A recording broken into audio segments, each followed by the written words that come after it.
ATS ने तीनों संदिग्धों को उस वक्त धर दबोचा जब ये हथियारों की सप्लाई करने जा रहे थे। इनके पास से एटीएस ने 3 पिस्तौल, 30 कारतूस और भारी मात्रा में केमिकल जब्त किया है।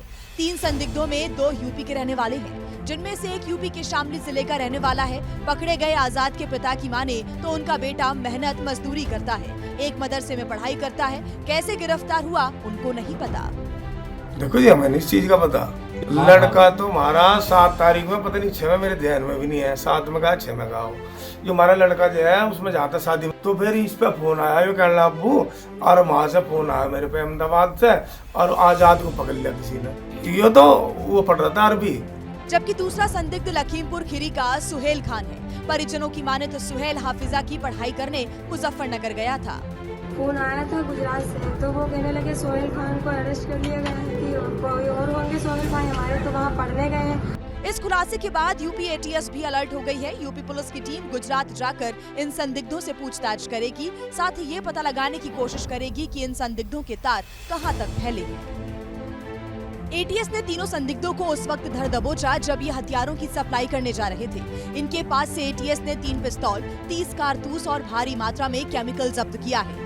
3 संदिग्धों में 2 यूपी के रहने वाले हैं, जिनमें से एक यूपी के शामली जिले का रहने वाला है। पकड़े गए आजाद के पिता की माने तो उनका बेटा मेहनत मजदूरी करता है, एक मदरसे में पढ़ाई करता है। कैसे गिरफ्तार हुआ उनको नहीं पता।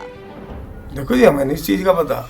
लड़का तो हमारा 7 तारीख में, पता नहीं 6 में, मेरे ध्यान में भी नहीं है, 7 में कहा 6 में कहा। जो हमारा लड़का जो है उसमें जाता शादी, तो फिर इस पे फोन आया, यो कहना अब्बू, और वहां से फोन आया मेरे पे अहमदाबाद से, और आजाद को पकड़ लिया किसी ने। ये तो वो पढ़ रहा था अरबी। जबकि दूसरा संदिग्ध लखीमपुर खीरी का सुहेल खान है। परिजनों की माने तो सुहेल हाफिजा की पढ़ाई करने मुजफ्फरनगर गया था। फोन आया था गुजरात से, तो वो कहने लगे सोहेल खान को अरेस्ट कर लिया गया है कि कोई और होंगे सोहेल भाई हमारे, तो वहाँ पढ़ने गए हैं। इस खुलासे के बाद यूपी एटीएस भी अलर्ट हो गई है। यूपी पुलिस की टीम गुजरात जाकर इन संदिग्धों से पूछताछ करेगी। साथ ही ये पता लगाने की कोशिश करेगी कि इन संदिग्धों के तार कहां तक फैले हैं। एटीएस ने तीनों संदिग्धों को उस वक्त धर दबोचा जब ये हथियारों की सप्लाई करने जा रहे थे। इनके पास से एटीएस ने 3 पिस्तौल, 30 कारतूस और भारी मात्रा में केमिकल जब्त किया है। 3 संदिग्धों में 2 यूपी के रहने वाले हैं, जिनमें से एक यूपी के शामली जिले का रहने वाला है। पकड़े गए आजाद के पिता की माने तो उनका बेटा मेहनत मजदूरी करता है, एक मदरसे में पढ़ाई करता है। कैसे गिरफ्तार हुआ उनको नहीं पता। देखो जी, हमें इस चीज का पता। लड़का तो हमारा 7 तारीख में, पता नहीं 6 में, मेरे ध्यान में भी नहीं है, 7 में कहा 6 में कहा।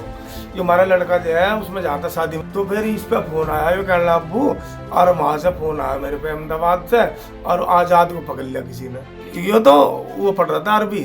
जबकि दूसरा संदिग्ध लखीमपुर खीरी का सुहेल खान है। परिजनों की माने तो सुहेल हाफिजा की पढ़ाई करने मुजफ्फरनगर गया था। फोन आया था गुजरात से, तो वो कहने लगे सोहेल खान को अरेस्ट कर लिया गया है कि कोई और होंगे सोहेल भाई हमारे, तो वहाँ पढ़ने गए हैं। इस खुलासे के बाद यूपी एटीएस भी अलर्ट हो गई है। यूपी पुलिस की टीम गुजरात जाकर इन संदिग्धों से पूछताछ करेगी। साथ ही ये पता लगाने की कोशिश करेगी कि इन संदिग्धों के तार कहां तक फैले हैं।